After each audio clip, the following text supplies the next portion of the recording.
one of the things we've all met is the accusation that we are strident or arrogant or vitriolic or shrill. What do we think about that?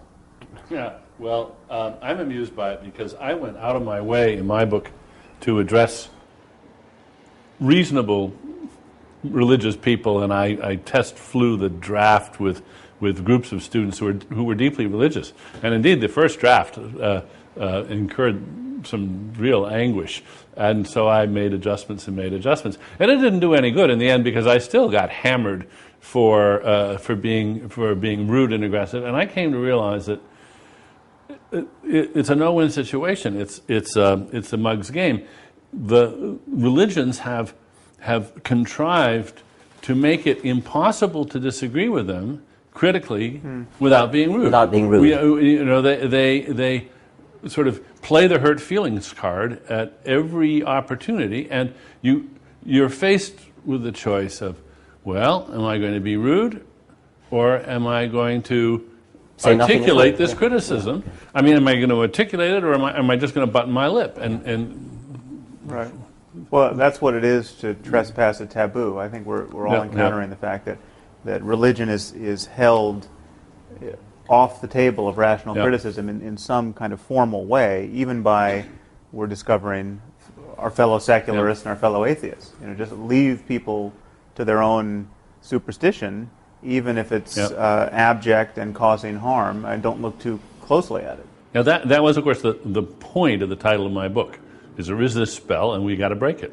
But if the charge of offensiveness in general is to be allowed in public discourse, then without self-pity, I think we should say that we too can be offended and insulted. I mean, I'm not just in disagreement when someone like Tariq Ramadan, accepted now at the high tables of Oxford University as a spokesman, says the most he'll demand when it comes to the stoning of women is a moratorium on it. I find that profoundly much more than annoying. Right, yeah. Insulting, not only insulting, but actually threatening.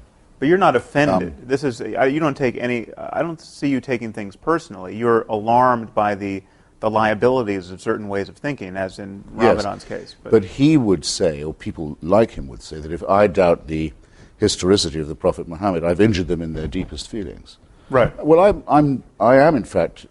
I think all people ought to be offended, at least in their deepest integrity, by, say, the religious proposition that without a supernatural celestial dictatorship, we wouldn't know right from wrong. That we only live by. But are you really offended by that? Doesn't it just seem wrong?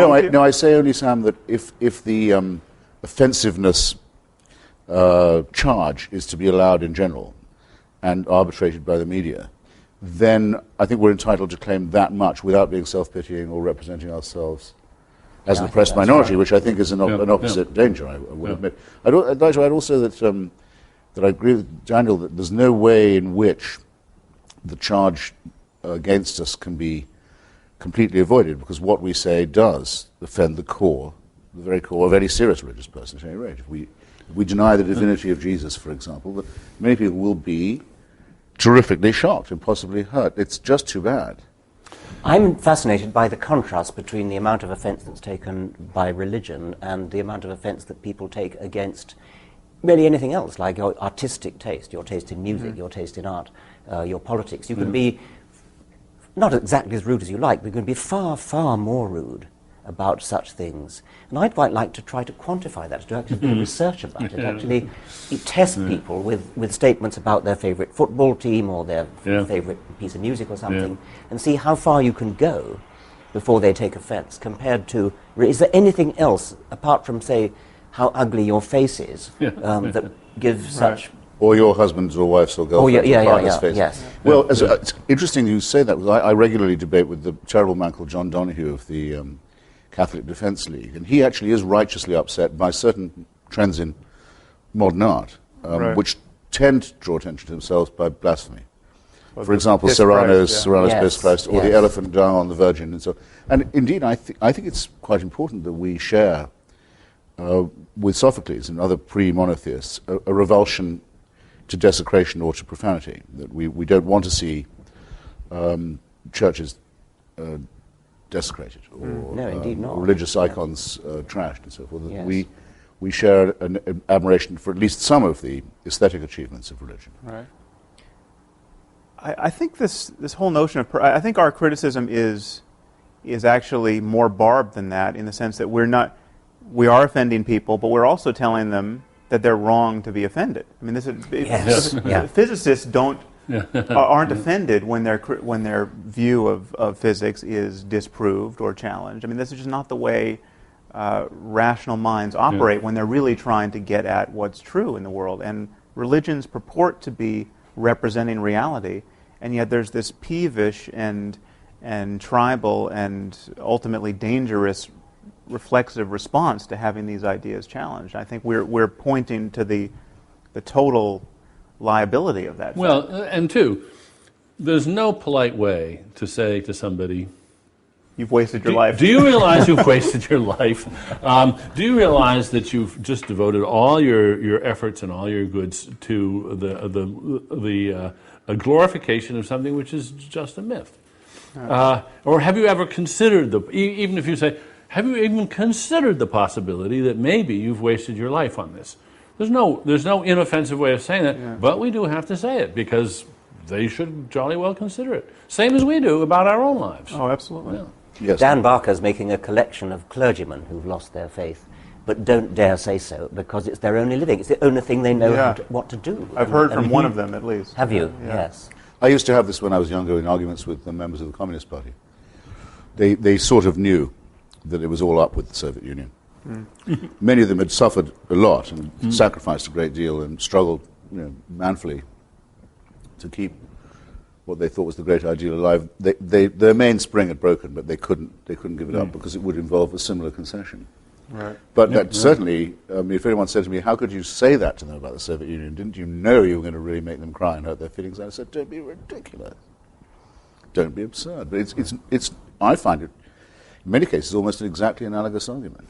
When people tell me I'm being rude and vicious and terribly aggressive in a way that I should, I say, if I were saying these things about the pharmaceutical industry or the oil interests, would it be rude? Would it be off limits? No. Of course it wouldn't. Right. Well, I want religion to be treated just the way we treat the pharmaceuticals and the oil industry. I'm not against pharmaceutical companies. I'm against some of the things they do, but I just want to put religions on the same page with them. Including denying them tax exemption. Yeah. Yes. Yeah. And, or in the English case, state subsidy. I'm curious how religion acquired this charmed status that it has compared to any of these other things. I mean, somehow we've all bought into it, whether we're religious or not. And that some historical process has led to this immunization of religion against, well, this hyper offense taking that religion is allowed to take. And what's particularly amusing to me, finally, at first it infuriated me, but now I'm amused, is they've managed to enlist legions of non-religious people who take offense on their behalf. And how? In fact, yes. the most vicious reviews of my book have been by people who are not themselves religious, but they're terribly afraid of hurting the feelings of the people that are religious, and they chastise me worse than anybody Exactly who's my actually experience. religious. Exactly my experience. And I think so. One of you pointed out how condescending that view is. That Yes. It's as though it's like the idea of penitentiaries. I mean, other people need them. We right. must keep these people safely in their midst. Yes. Well, I think there's one answer to that question, which may illuminate a difference or at least a difference that I have with I think maybe all three of you. There's something about. I still use words like spiritual and mystical without furrowing my brow too much, and I mean, to the consternation of many atheists.